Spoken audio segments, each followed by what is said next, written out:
गिरने में तेरे गिरने में तेरी हार नहीं, तो इंसान है अवतार नहीं। गिर, उठ, चल, दौड़, भाग, क्योंकि जिंदगी संक्षिप्त है, इसका कोई सार नहीं, इसका कोई सार नहीं। जी हाँ, मैं हूँ आज लैंग्वेज क्लास में आपके सामने डॉक्टर मनीष कुमार शशि।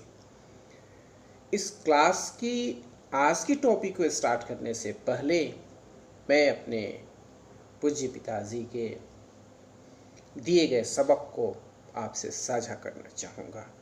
वो अक्सर ये कहा करते थे, जिंदगी में दो लोग असफल होते हैं, एक वो जो सोचते हैं लेकिन करते नहीं, दूसरे वो जो करते हैं लेकिन सोचते नहीं।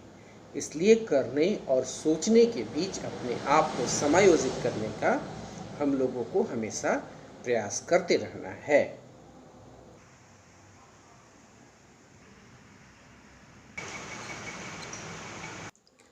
आज क्लासरूम में जो टॉपिक है, शिक्षा में स्मृति का महत्व, importance of memory in education, इसे हम लोग समझने का प्रयास करते हैं कि इसके इम्पोर्टेंस क्या हैं, यदि हमें मेमोरी होती है तब क्या फ़ायदे हैं, नहीं होंगे तो क्या नुकसान हो सकते हैं। इसे क्लासरूम में हम लोग आत्मसात करने का प्रयास करेंगे। विकास और शिक्षा, पूर्व ज्ञान और अनुभव की संचय प्रकृति पर निर्भर है। इसके लिए अच्छी स्मृति की आवश्यकता होती है, विशेष रूप से बौद्धिक कार्य स्मृति के अभाव में नहीं हो सकते। शिक्षा में स्मरण शक्ति का महत्वपूर्ण स्थान होता है। स्मृति के बिना शिक्षा प्राप्ति करना नितांत असंभव है। स्मृति के स्वरूप पर हमारी जो शिक्षा है उसकी गुणवत्ता, विकास का प्रभाव हमेशा दिखता रहा है। अब हम लोग ये समझते हैं कि स्मृति का अर्थ और उसके परिभाषा, meaning and definition of memory कहा गया है। स्मृति एक मानसिक क्रिया है। इसकी सहायता से हम गत अनुभवों को, जो कि मानसिक संस्कार के रूप में हमारे अचेतन मन में विद्यमान रहते हैं, अपनी वर्तमान चेतना में लाते हैं। हमारे व्यवहारिक जीवन में अनेक प्रकार की घटनाएं घटित होती हैं, या हम किसी स्थान या वस्तु को देखते हैं तो उनसे कुछ अनुभव प्राप्त करते हैं, जो कि सदा चेतन मन में नहीं रह सकते, चेतन मन में कदापि नहीं रह सकते, किंतु अचेतन मन में बने रहते हैं और इन अनुभवों की छाप मस्तिष्क में अंकित हो जाती है। अचेतन मन में संचित इन्हीं अनुभवों के चेतन मन में आने की जो क्रिया है वो स्मृति, मेमोरी, इसे हम कहते रहे हैं। एग्जाम्पल देखते हैं, जैसे दिल्ली के विभिन्न ऐतिहासिक स्थलों में लाल किला, रेड फोर्ट विशेष रूप से दर्शनीय है। इसे मैं मनीष कुमार वर्षों पूर्व देखा था। उसे प्रत्यक्ष देखकर मस्तिष्क में प्रतिमा अंकित हो गई। वह मेरे अचेतन स्तर पर थी। जो मैंने देखा था वो प्रतिमा अंकित थी, मेरी अचेतन स्तर पर थी। आज टुडे क्या हुआ, छोटी बहन के सामने लाल किला का वर्णन करने के पूर्व अनुभव जो अचेतन स्तर पर संचित स्टोर थे, चेतन मन में आ गए। चेतन जो मन है वो आ गए, यही हमारी मेमोरी है, स्मृति है। वुडवर्थ ने इस संबंध में कुछ कहा है, लिखते हैं, स्मृति सीखी हुई वस्तु का सीधा उपयोग है। Memory is the direct use of what is learned. स्मृति के तत्व, फैक्टर्स ऑफ मेमोरी को प्रयास करते हैं देखने का। स्मृति एक जटिल मानसिक प्रक्रिया है।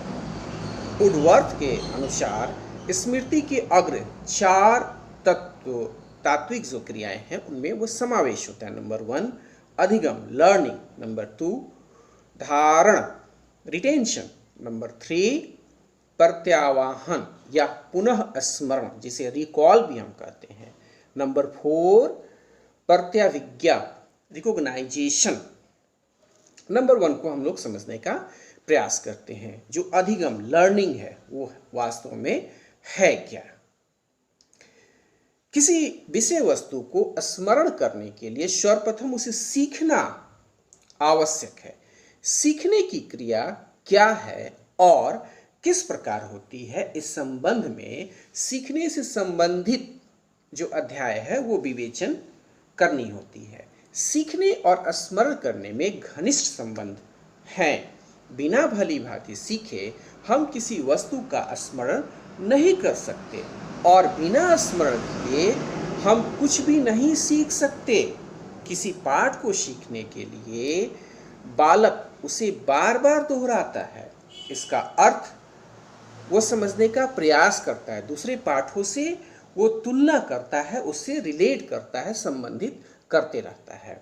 अब नंबर 2 हम लोग देखते हैं धारण, रिटेंशन क्या होता है?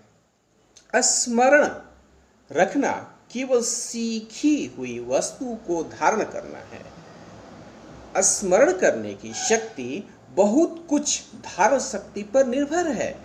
धारण मस्तिष्क की वह शक्ति है जिसके द्वारा हम सीखे या स्मरण किए हुए धारण शक्ति पर निर्भर है। धारण जो होती है मस्तिष्क के अंदर निहित शक्ति है जिसके द्वारा हम सीखे या स्मरण के विषय को मस्तिष्क में रोके रखते हैं। धारण शक्ति को प्रभावित करने वाले जो फैक्टर्स कारक हैं वो क्या है? नंबर 1 मस्तिष्क, नंबर 2 स्वास्थ्य, नंबर नेक्स्ट अभिरुचि, नंबर नेक्स्ट चिंतन। ये 4 इसके टाइप हैं, मस्तिष्क, स्वास्थ्य, अभिरुचि, चिंतन। अब हम लोग देखते हैं फेवरेबल कंडीशन ऑफ रिटेंशन, धारण में अनुकूल जो दशाएं हैं वो क्या है? मनोवैज्ञानिकों ने धारण में अनुकूल दशाओं के संबंध में बहुत सारे प्रयोग किए हैं।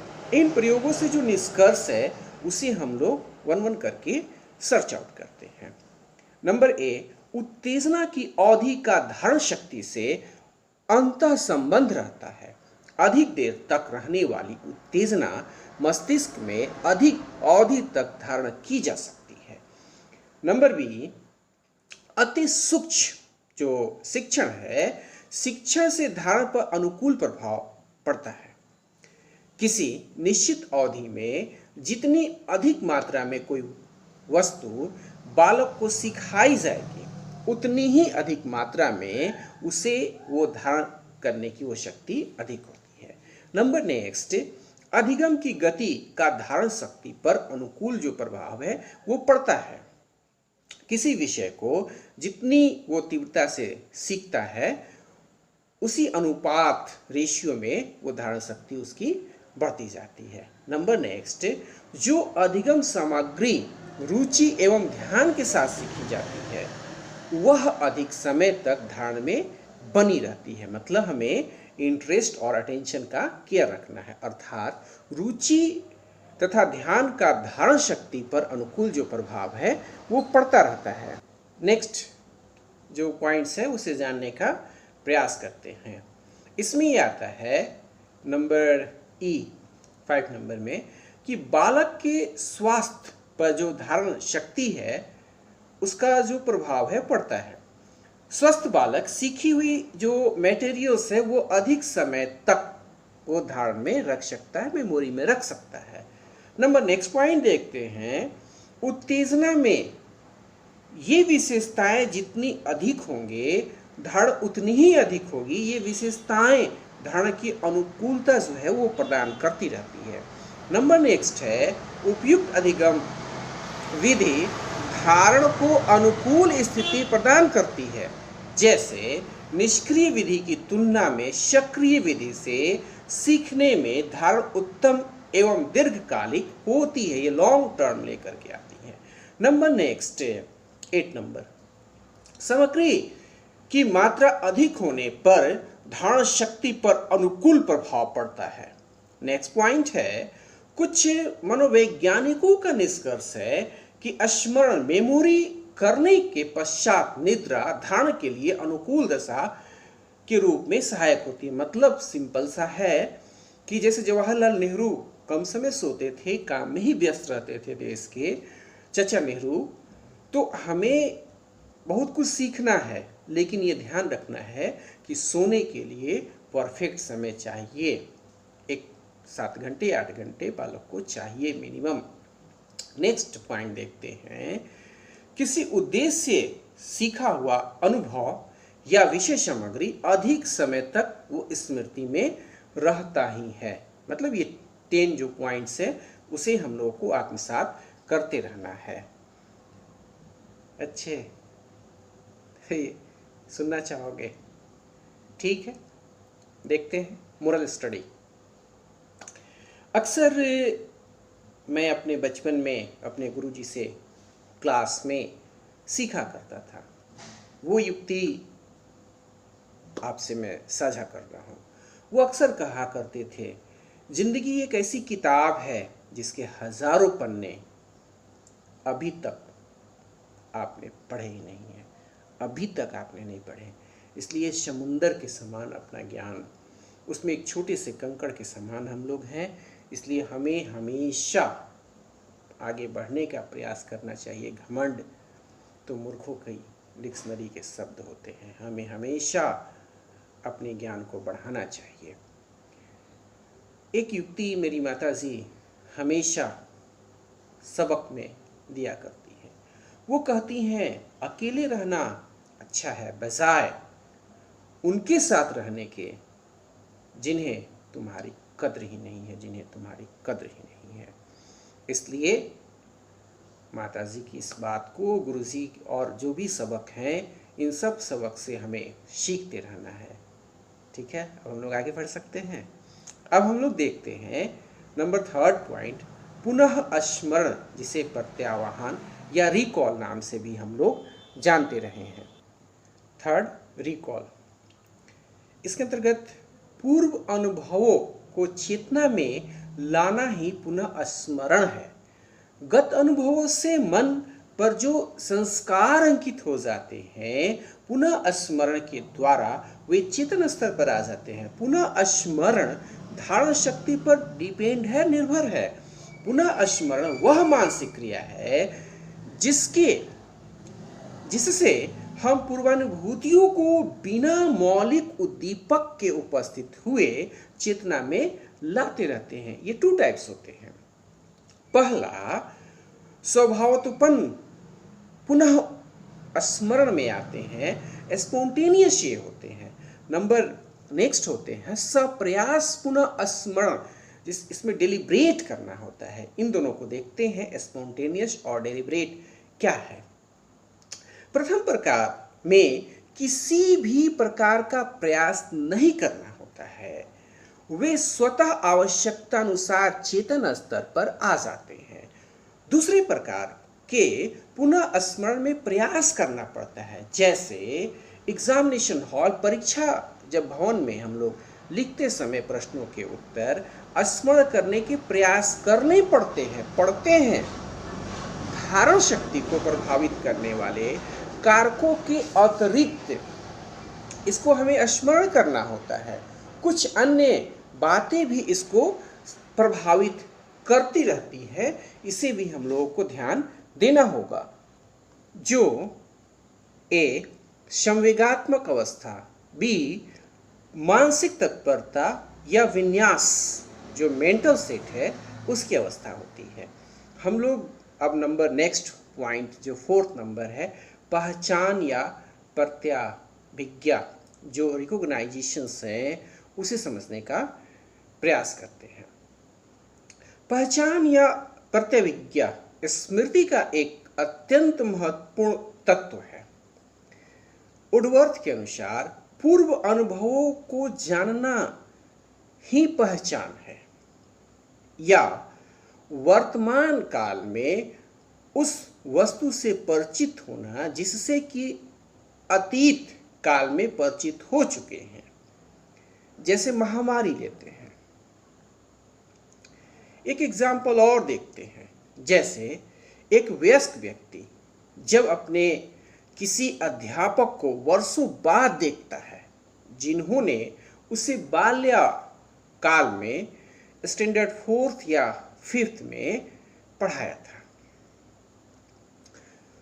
तो वह उन्हें पहचान लेता है कि यस, ये हमारे इंग्लिश टीचर, ये मनीष सर ही हैं। अध्यापक भी पुनः स्मरण कर उसे पहचान लेता है कि अच्छे, ये तो क्लास का नॉटी बॉय है, सैटन माइंड है, शरारती बच्चा है। वह भी उनके क्रियाकलाप से जान लेते हैं। इस प्रकार प्रत्यभिज्ञा, विचार साहचर्य, जो एसोसिएशन ऑफ आइडियाज और परिचित होने की जो अनुभूति है, उस पर वो डिपेंड करता है, निर्भर करता है।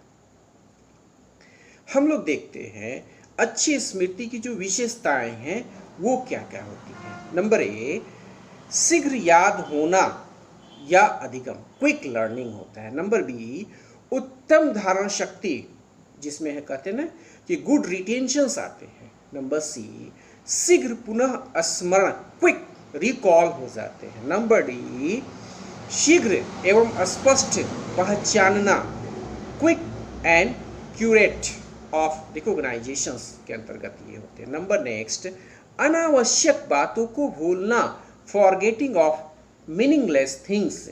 ये अच्छी बात भी होती है कि हम जितनी भी यूजलेस थिंग्स है उसे समय रहते भूल जाएं। काइंड्स ऑफ मेमोरी क्या हुआ? अच्छे, मोरल स्टडी देखते फिर आगे बढ़ेंगे। अक्सर मैं अपने चीज़ों को अक्सर पढ़ा करता हूँ, जो बुक में नॉलेज है उसे हमेशा पढ़ते रहता हूँ। उसमें से एक युक्ति आज भी याद है जो आप सबसे शेयर करना चाहूँगा। किसी ने क्या खूब लिखा है, मैं पसंद तो बहुत हूँ सबको, पर जब उनको मेरी ज़रूरत होती है तब पसंद। गुरु जी की एक बात जो मोरल स्टडी के रूप में हमेशा मैंने आत्मसात किए हैं, चाहूँगा उस बात को शेयर करना। वो लिखते हैं, कभी मैं अपने हाथों की लकीरों में उलझा नहीं, क्योंकि मुझे पता था किस्मत का लिखा हुआ भी समय के साथ बदलता है, किस्मत का लिखा हुआ भी समय के साथ बदलता है। जिनकी हाथें नहीं होती उनकी लकीरों का क्या, ये भी तो सोचो। इसलिए हमेशा आप लर्नर्स इस बात का ध्यान रखेंगे कि धर्म ग्रंथों में भी कहा गया है, कार्य ही पूजा है। आप ईश्वर की आराधना करें। एक विद्यार्थी के लिए सबसे बड़ी जो आराधना है वो आपका अध्ययन ही है। इस बात को आप हमेशा आत्मसात करके आगे बढ़ने का प्रयास करते रहें। क्या अब हम लोग आगे बढ़ सकते हैं? ठीक है, परमिशन मिल गए हैं। तो स्मृति के जो प्रकार हैं, काइंड्स ऑफ मेमोरी, उसे हम लोग समझने का प्रयास करेंगे। कहता तत्कालिक स्मृति जो इमीडिएट मेमोरी है, किसी विषय या तथ्य को याद करके तुरंत सूचना देना तत्कालिक स्मृति के अंतर्गत आते रहे हैं। किंतु इस प्रकार की स्मृति विस्मरण की जो संभावना है वो भी अधिक होती है। ए, तत्कालिक स्मृति, इमीडिएट मेमोरी। बी क्या है? परमानेंट मेमोरी है, अस्थाई स्मृति। इसमें क्या होता है? इसमें सीखी हुई बातें बहुत समय तक याद रहती है। यह बालकों में अधिक पाई भी जाती है। नंबर सी देखते हैं, सक्रिय स्मृति जो एक्टिव मेमोरी है, वो इसके अंतर्गत क्या होती है? पूर्व अनुभवों को इच्छा पूर्वक प्रयास करके पुनः स्मरण करना सक्रिय स्मृति कहलाती है। जैसे परीक्षा भवन में पूर्व अनुभवों को प्रयास पूर्वक स्मरण करके हम लोग उत्तर लिखते हैं। नंबर डी, निष्क्रिय स्मृति जो पैसिव मेमोरी होती है। इसमें जब हम पूर्व अनुभवों को अनायास बिना प्रयास के पुनः स्मरण कर लेते हैं तो उसे हम निष्क्रिय मेमोरी के रूप में जानते हैं। जैसे व्हाइट बोर्ड बोलते ही बोर्ड का जो कलर है वो व्हाइट बोर्ड होने लगता है, ग्रीन बोर्ड, ब्लैक बोर्ड, तो ग्रीन कलर, ब्लैक कलर हमें दिखने लगते हैं। तो ये निष्क्रिय पैसिव मेमोरी होती है। नंबर ई, व्यक्तिगत स्मृति जो पर्सनल मेमोरी होती है। अतीत काल के स्वयं के अनुभवों को पुनः स्मरण व्यक्तिगत स्मृति है। जैसे किसी घटना को देखकर बाल्यावस्था के किसी अनुभव को याद आ जाना। नंबर नेक्स्ट ई के बाद एफ, अव्यक्तिगत स्मृति, इम्पर्सनल मेमोरी। इस प्रकार की स्मृति में स्वयं के अनुभवों के अतिरिक्त अन्य किसी मित्र, पुस्तक, समाचार पत्र, पत्रिकाओं के माध्यम से प्राप्त अनुभवों को हम लोग याद कर लेते हैं, इसके अंतर्गत आते हैं। नंबर नेक्स्ट ई हो गए एफ जी, यांत्रिक स्मृति, रोल मेमोरी। किसी विषय को भली भांति बिना समझे रट लेना और अनायास पढ़ने पर सफलतापूर्वक पुनः स्मरण कर लेना ही यांत्रिक जो स्मृति है उसके अंतर्गत आती है। नंबर नेक्स्ट, तार्किक स्मृति जो लॉजिकल मेमोरी है, इसके अंतर्गत क्या होती है? विषय सामग्री को भली भांति सोच विचार कर सीखना और स्मरण कर लेना तथा आवश्यकता पड़ने पर उसे सुना देना तार्किक स्मृति लॉजिकल मेमोरी के रूप में जानी जाती है।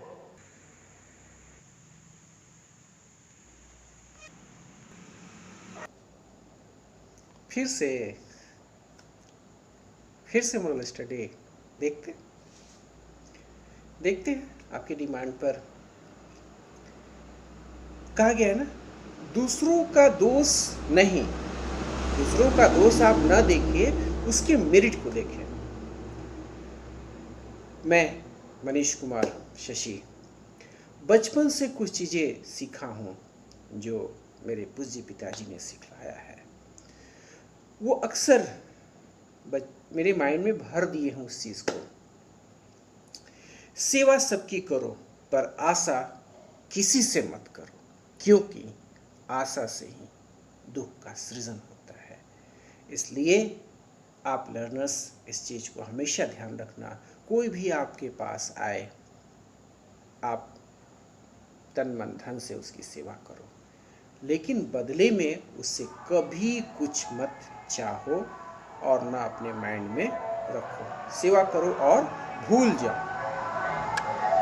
नेक्स्ट देखते हैं, हुनर सड़कों पर तमाशा करता है और किस्मत महलों में राज करती है। किस्मत महलों में राज करती है। किसी ने क्या खूब लिखा है, प्यास लगी थी गजब की, मगर पानी में जहर था, पीते तो मर जाते और ना पीते तो भी मर जाते।